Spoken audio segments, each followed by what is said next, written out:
سڵاوتان لێبێت لە هۆڵی مەڵبەندی سلێمانی کۆمەڵی دادگەریم کە ئاهەنگ بۆ دەرچوان و بەشداربووانی خانەی فەرموودە لە قۆناغی یەکەمدا کراوە کە ماوەی 6 مانگە بەردەوامن و بڕیاریشە بۆ ماوەی 2 ساڵ ئەم خولە و ئەم خانەیە بەردەوام بێ لەگەڵ ئەم قوتابیانە کە ژمارەیان 50 کەس دەبێت و ئێمە دەچینە لای بەشداربووان و لای مامۆستایان لە گرنگی خانەکە و تا چەند سوودیان بینەوە لە ماوەی ئەم 6 مانگەدا لە گوێگرتن لەوانەکان و دەرزوەرگرتن لە مامۆستاکانیانەوە لەگەڵماندا بن.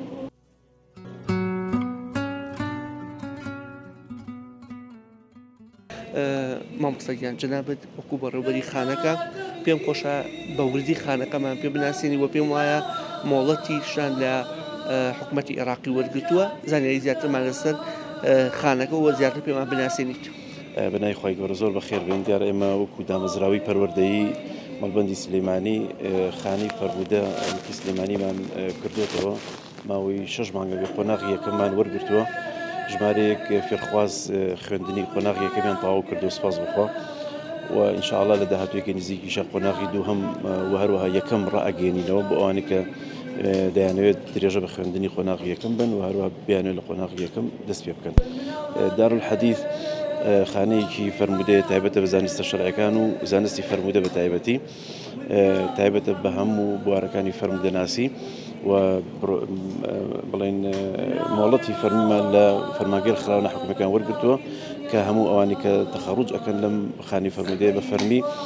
بڕۆنامەکانیان بڵێن ئەژمار ئەکرێ. پێم خۆشە لە گرنگی خانەکە و کۆمەڵی دادگەری کە سەرپشتی ئەمگووە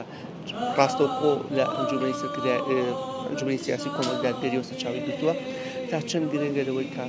خەڵک بتوانە بەم لایەنانەوە ئەو کەسانە ببەخشێت لەوەی کە ئاوا بەفەرۆشن بۆ پەروەردەی ڕۆڵەکانی خۆیان و بۆ نەوەکانی خۆیان. هەمیشە پەروەردە و بانگەواز لە کۆمەڵی دادگەری پلەی یەکەمی وەرگرتووە لە گرنگی پێدان و برەودان بە توانەکانی گەنجان و تەنانەت ئەوانی کە تەمەنێکیشان هەیە و لە هەموو چین و تۆژەکان ئێمە هەوڵمانداوە پەروەردەیان بکەین و ئاشنیان بکەین بە زانستە شەرعیەکان لە ناوێندا فەرموودە زانستەکانی قورئانی پیرۆز زانستەکانی فەرموودە ئەوانی کە تامەزرۆی ئەم بابەتەن ئێمە بە هەموو توانایەکەوە لەگەڵیان نەبووین و کۆمەڵی دادگەریش هەموو توانایەکی خستۆتە گەڕ بۆ ئەوەی نەوەکانی کوردستان بەم بابەتە شەرعیانە ئاشنا بکات. گرنگیشە لەم سەردەمەدا کە سەردەمی هەڵدێر و بەلاداچوونی گەنجەکان و هەمووانە یعنی بە هەموو چین تۆژەکانەوە کە ناوەندێکی ئاوا خانێکی ئاوا هەبێ هەمووان کۆ بکاتەوە لە دەوری فەرموودەکانی پێغەمبەری خوا عەلەیهی پیرۆزی ئیسلام ئەمە تا چەند بە گرنگەزانی کە برێی پێ بدرێت. بە دڵنیاییەوە ڕێکخراو هەیە کاری لادانە کاری تێکدانی بیر و بۆچوونی گەنج و تاکی کۆمەڵی کوردەواری بەلا ڕەدابردن. ئێمە دین هەم لەسەر کولتوری جوانی کوردەواری برەویان پێ ئەدەینەوە ئەیان هێڵینەوە لەسەر ئەو کولتورە جوانی کوردەواری کە بنەمای ئیسلامیە و هەروەها بەرپەرچی هەر بیر و بۆچوونێکی نامۆ ئەدەینەوە کە بیەوێت ئاکار و ڕەوشتی تاکی کوردی بەلا ڕەدا ببە.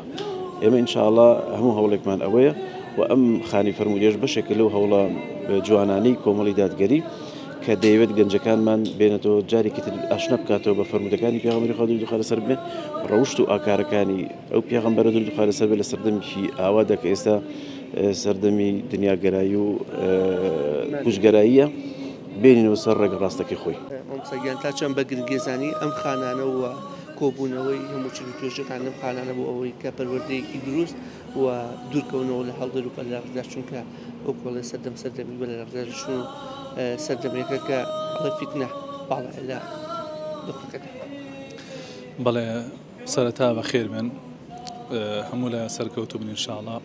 بێگومان ئەگە دیقەتی شارەکانی هەرێمی کوردستان بدەی ناوەندی فێرکردن و لەبەرکردنی قورئانی پیرۆز زۆرە بەڵام زۆر نییە ئەو جێگەیانەی کە تایبەت کراون بە گرنگیدان بە فەرمایشتەکانی پێغەمبەری خوا صلی الله علیه و سلم. ئەم خانی فەرموودانە دارولحەدیث تایبەت کراوە بۆ گرنگیدان و خزمەتکردن بە فەرمایشتەکانی پێغەمبەری خوا صلی الله علیه و سلم. ئێمە الحەمدولله لە خلالی ئەم وەرزەی یەکەمە لە خزمەت کۆمەڵی فێرخواز بووین لێرە بۆ ڕاوەکردن و شەرحکردن و لێکۆڵینەوە و لەبەرکردن و خوێندنی ئەربعینی نەوویە کە ئەوانەی خەریکی علم و زانست بن کە ئەزانە ئەو چل فەرمودەی زۆر گرنگە لە مەجالی خزمەتکردن بە دین و وەکو سەرەتایەک بۆ چوونە ناو عیلمەوە و کۆمەڵی دەرسوانەی ترشیان خوێندووە بێگومان چۆن ئەو خانانەی تر خزمەت بە قورئانی پیرۆزەکەن ئەم خانەیەش خزمەت بە فەرمایشتی پێغەمبەری خوا صلی الله علیه و سلم و هیچ لەوە گەورەتر و پیرۆزتر نییە کە خزمەت بە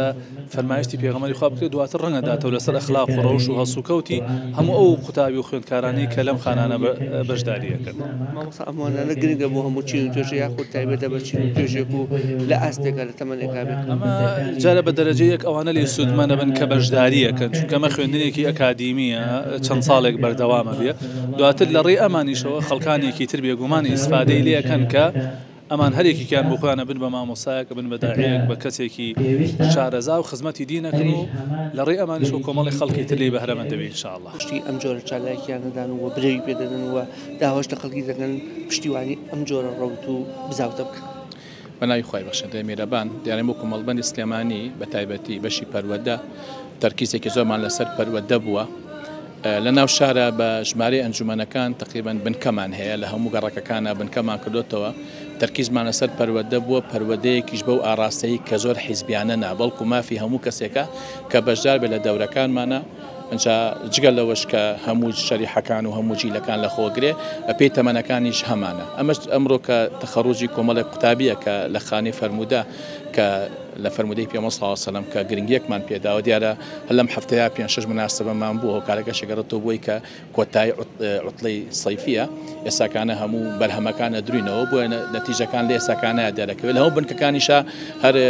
چالاکی هەیە بەڵام ئەوەی کە لێرە کۆیەکەینەوەشتە مەرکەزیەکانمانن هێنا هەموو بنکەیەکی دیسانەوە چالاکیانی تیا بۆیە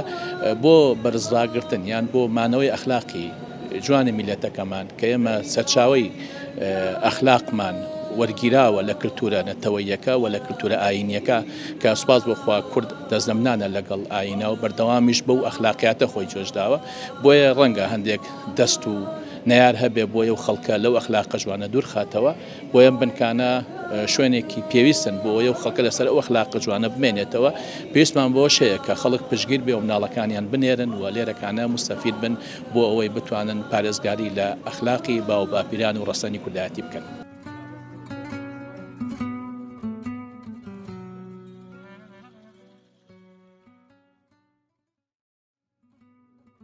دیارەخانەی فەرموودە یەکێک لەو پرۆژانەی کۆمەڵی دادگەریە کە لە کوردستانە کاری لەسەرەکە تەمان معلومە دنیا بەرەو دنیای اختصاصە بووە جارانەکرد مەلایەک دوانزە عیلمەکەی بخوێندایەتر پێیانەوت هەموو شتێک بەس ئێستا اختصاصەکە وای لێ هاتووە بێ بەڕاستی لە یەکێک لەو عیلمانە اختصاصی تایبەتی دەبێت بۆ بتوانی قسەی تیا بکەیت بتوانی ڕائیت هەبێ بتوانی باشتر ڕوونیکەیتەوە بۆ خەڵکی خانی فەرموودە بەو ئامانجەوە هەنگاوانێ بۆ پێگەیاندنی کۆمەڵێک کادر یان کۆمەڵێ مامۆستا و کۆمەڵێ زانای شارەزا لە بواری فەرموودەیە کە فەرموودە یەکێکە لە تەواوکارەکانی دین یان ئەگەر دین دوو بەش بێ بەشێکی بە قورئان بۆ ڕوونکردنەوەی قورئان پێویستمان بە فەرموودەیە دەی تا شارەزاییمان لە سیرەت و ژیانی پێغەمبەر ببێ تا شارەزاییمان لە فەرموودەکانی پێغەمبەر هەبێ باشتر ئەتوانین دین لە خۆمانە بەرجەستە بکەین بۆ ڕاستکردنەوەی کۆمەڵگا کۆمەڵێک زانا پێویستن لەو مەجالەیە ئیشی لەسەر بکەن و پیابن و زیندوو بن و دروست ببن جا لەم کۆمەلگایی ئێمە ئەو لایەنە فرامۆش کرابوو لە لای ئێمە ئێستا وردەوردە خەریکە هەنگاوی بووەندێ ومێ دەکەم کە خانەی فەرموودە بتوانێت ئەو فراغە پڕکاتەوە کۆمەڵێ مامۆستای باش پێ بگەێنێ کە لە داهاتوە بتوانن قسەی خۆیانیان هەبێت لەسەر فەرموودە و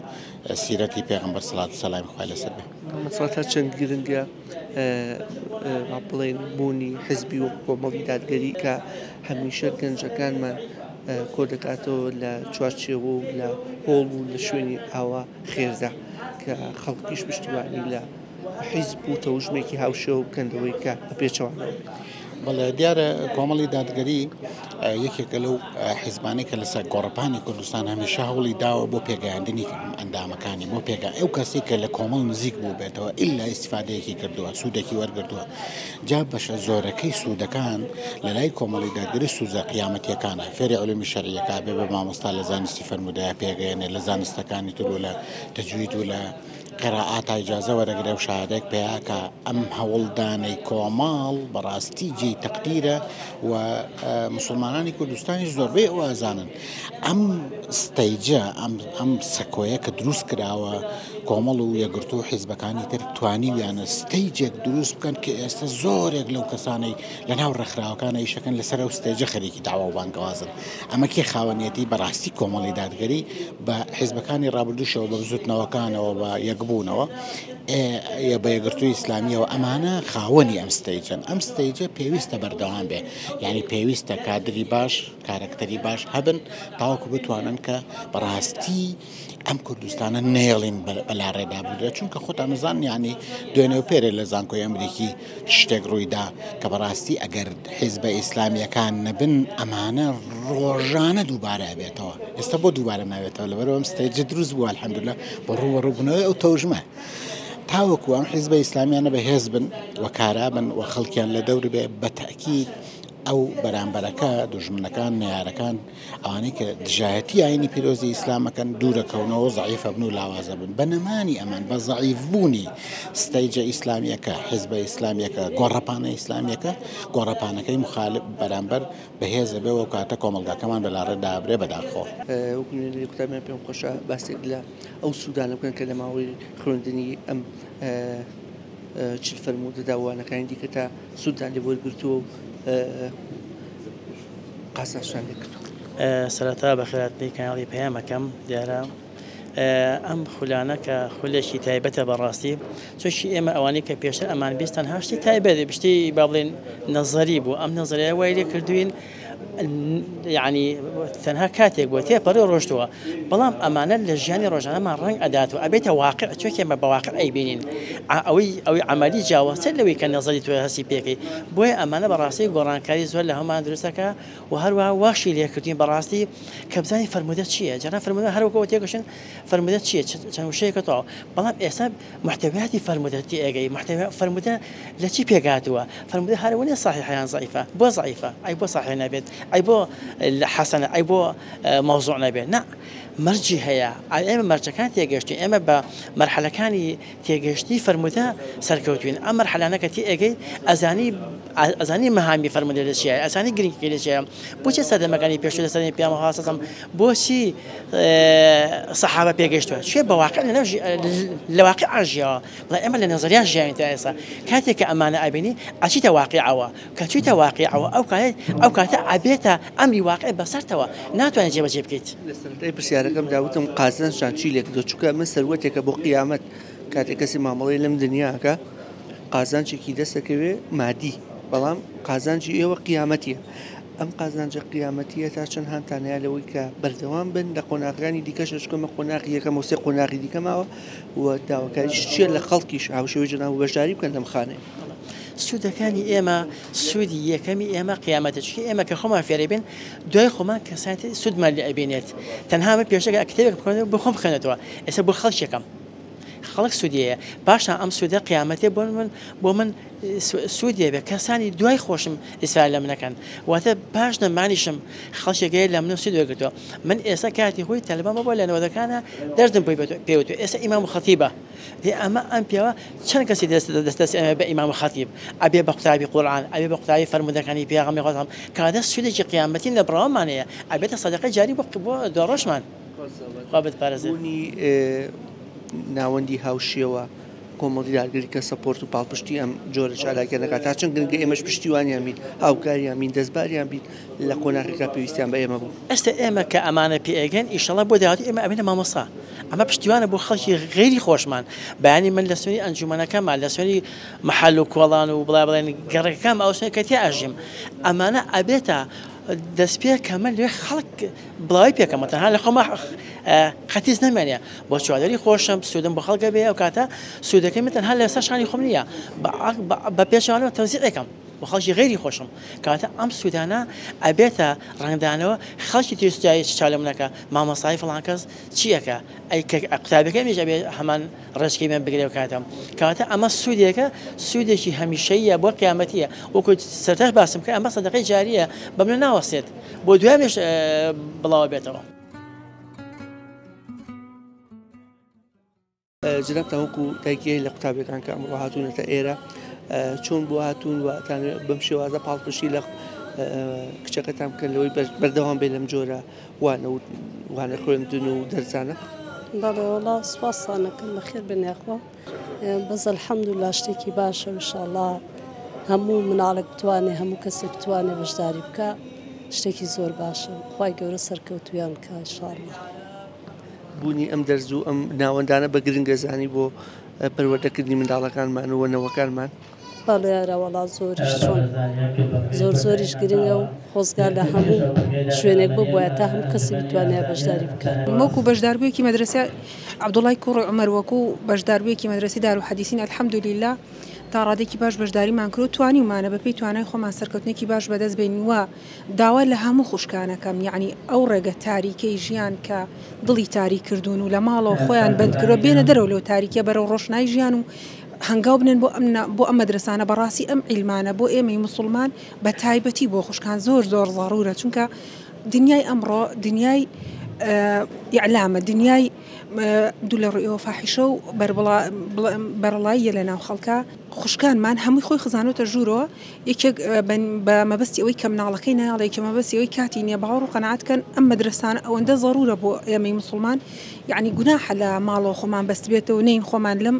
ڕووناکیە بەشدار بکەین ئینشاءڵڵا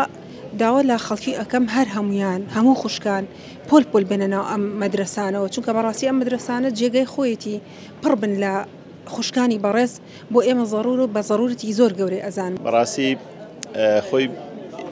ئیمداد یاخود گەورەی ئەم بابەتانە بە گەورەی ئەو زاتەوەیە کە باسی لێواکرێت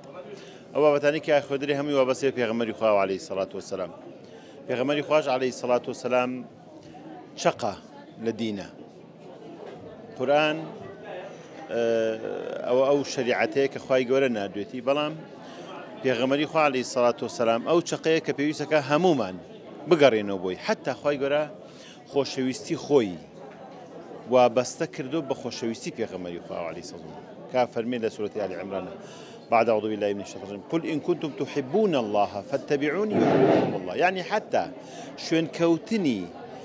پێغەمبەری خوا عەلەیهی سەڵات وسەلام تاکە ڕێگایە بۆی کە ئینسان بگەێتە مەحەبەتی پەروەردگارمان و حەدیسەکانی پێغەمبەری خوش عەلەیهی سەڵات وسەلام بە معنایەکی تر جێبەجێکردنی فعلی و واقعی قورئانە یعنی قورئان کاتێ ئەگەر تۆ بتەوێت جێبەجێکێ بچی بۆ لە ژیانی پێغەمبەری خوا عەلەیهی سەڵات وسەلام تەواو سونەتەکانی پێغەمبەری خوش عەلەیهی سەڵات وسەلام سنەتی تەقریری سنەتی قولی سنەتی فعلی ئەمانە هەمووی حەدیثەکانی پێغەمبەری خوا عەلەیهی سەڵات وسەلام و بەڕاستی شارەزابوون لەوەی کە تۆ حەدیثەکانی پێغەمبەری خوا عەلەیهی سەڵات وسەلام چۆن بتوانیت لەم ڕۆژگارەیە جێبەجێکی ئەوەیە کە تۆ بزانیت وەکو ئەو برایە باسی کرد کاڵی حەدیثەکە صحیحە یعنی صحیحە کە تۆڵی سەنەدەکە مەقطوعە نەخێر سەنەدەکەی مەوسولە نەخێر حەدیثەکە ضعیفە نەخێر مەوزوعە ئەم بابەتانە هەمووی پێویستە کاستەرینی خەڵک بگەڕێتەوە الحەمدولیلا بەسی قورئان زۆر لە ڕێکخراوەکانی هەیە ئەمە ضرورە بۆی کە سەر لە نوێ جارێکی تر بگەڕێنەوە بۆ ئەو حەدیثانە بگەڕێنەوە بۆ ئەو عیلمە کە پێوترە عیلمی حەدیث و پێوترە ژیانی پێغەمبەری خوا عەلەیهی سەڵام زۆر گرنگە و گرنگی شێمە پشتیوانی لەولایەن و کەسایەتی و حیزب و ڕێکخراوانە بکەین کە ئەم بزاوتۆ ئەم خزمەتە ئەکەنیان بە پێچەوانەوە طبعا من دەستخۆشیم بۆ هەموو لایەکەیە بۆ هەموو کەسێکەیە کە هاوکاری ئەمەیە بە تایبەتی ئەو جیهەتانە و لایەنە کەسام لایەنی کۆمەڵی دادگەری توانوێتی ئەم خانەیە دروستکات بەڕاستی من دەستخۆشیم بۆیان هەیە شتێکی ناوازەیە شتێکی جوانە و داواکارم لە هەموو کەسێک بە مادی و معنەوی بتوان هاوکاری ئەم بەشە بن چونکە هەر کەسێک هاوکار بێت وەکو وایە پێغەمبەری خوا فەرمی عەلەیهی سەڵات وسەلام من ئەحیا سنەتی فقد ئەحیانی هەر کەسێ سنەتێکی من زیندوو کاتەوە دڵنیا بۆ کۆ من زیندوو کردەوە جاء الفاعل على الخير ياخذ الدال على الخير كفاعله هەر کەسێک پاڵپشت بێ سەنەت بێ هاوکاری بۆی کە ئەم کارە بکە بەڕاستی کارێکی پیرۆز و گەورەیە و وەکو ئەوانەی کە پیانەوترێ فێرخواز هاوکارن و وەکو ئەو فێرخوازانە ئەجر و پاداش و سەوابیان هەیە الحەمدولیلا هەستەکەم دەستکەوتێکی باشمان هەبووە لەم زانستە شەرعیانەیە زۆر دڵخۆشم ئینشەڵا بە هیوای بەردەوامی بۆ هەموو خوشکان و هەر کەسێکی کەس بیەوێ ئەتوانێت بەشدار کات تا چەند هەستەقی سوودت لێ بینیوەوە تا چەند هەستەقی ئەم بابەتە گرنگە وڵا بابەتێکی گرنگە بەتاکید بابەتی شەرعیە هەم بۆ ژیانی ڕۆژانەمان هەم بۆ دەوروبەرەکەمانی شەڵا بتوانین ڕۆژێ لە ڕۆژان ئێمەش ئەم خولانە بکەینەوە زۆر گرنگە و زۆری ئیسفادی هەبووە شەڵا بەردەوامە بین. مامۆستاگیان سڵاو لێبێ تا چەند گرنگە بوونی ئەم خانانە ئەم چالاکیانە ئەم کۆبوونەوانە لە دەوری حەدیث و قورئان. سلامی خۆی گەورەتان لێبێ وڵا زۆر گرنگە هیوادارم لە هەموو شوێنەکان یان خوشکان بە کۆمەڵشتی درۆ خۆیان مشغوڵ نەکەن بە فرمودەکانی پێغەمبەری خوا صلی الله علیه و سلم خۆیان مشغوڵکەن کە بێتە هەم لە دنیا ئیسراحە دەکەن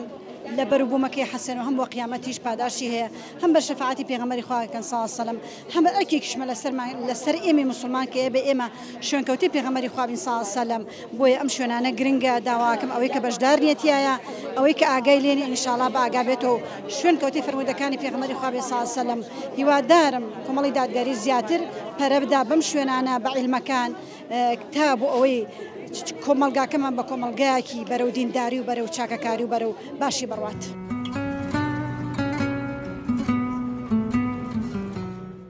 شکر بۆ خۆی پەروەردگار زۆر ئیسفاتەمان کردووە ئەلحەمدولله زۆر دەستخۆشیمان هەیە بۆ مامۆستاکان بە تایبەتی مامۆستا محەممەد کە بەرپرس و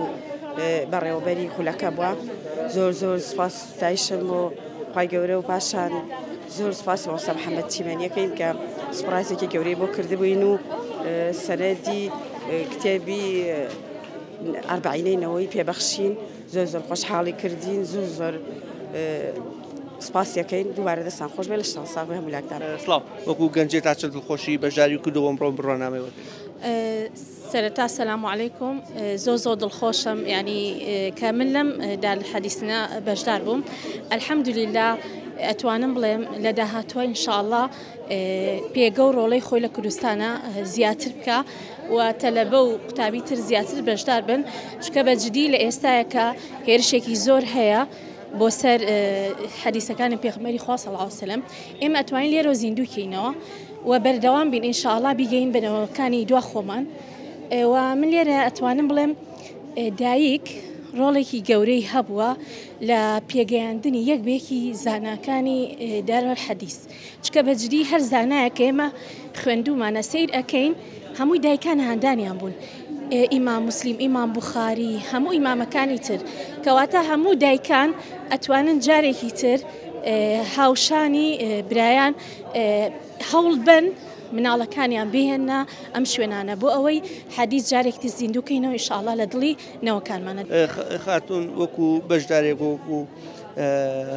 ئافرەتێک کە بەشداری کردووە بەدڵنیە ئاڵنگارەکان زۆر بوون دەرفەتە نەبووە ئیلتیزاماتی تر هەبووە بەڵام هەمووی خستۆتە لاو ئەم شش مانگە بەردەوام بووی داواکاری و چیە لە خانمانی دیکە شاوشێوی جەنابەت ئیش و کارەکانی ڕۆژ نەکەنە پاساو بۆ ئەوەی لەم خێرە گەورەیە خۆیان بێ بەشکەن. من وەکو خۆم زۆر بێمەجال بووم ئێستا زۆر شتی تر هەبوو ویستومە بیکەم نەم کردووە ئەم دەورەیەم زۆر پێ باشتر بووە لە هەنێ ئیشی تر کە بیکەم خانمانی تر زۆربەی بیانویان زۆرە نان وا ئەزانن شتەکە زۆر بەسیتە و خوان ئەیزانن بەڵام تاوەکو نیتە ناو دەورەکەەوە نازانیت چەنێ گرنگی هەیە بۆ ژیانی ڕۆژانەمان چەنێ گرنگی هەیە بۆ عەقیدەمان چەنێ گرنگی هەیە بۆ بواری پەروەردەمان بەڕاستی زۆر پێویستمان بەم دەورانە هەیە کە لە خۆی گەورە بەزیابێ ئێستا مۆڵەتی فەرمیشی بۆ وەرگیراوە لەلای حکوومەت یاریمی کوردستانەوە کە ئەمڕۆ سوپرایزە شەمپیۆتین مۆڵەتی فەرمیشی هەیە بۆیە هیوادارم لەمە دووە بە گەرم و گوڕتر بەشداری نەم دەورەیە بکەن چونکە ئەم دەورانە دووبارە نابنەوە زۆر شتی تر هەیە دووبارە بێتەوە ئیشە دووبارە بێتەوە بەس ئەم دەورانە دووبارە نابنەوە. مامۆستا تا چەند گرنگە ئەم جۆرە چالاکیانەوە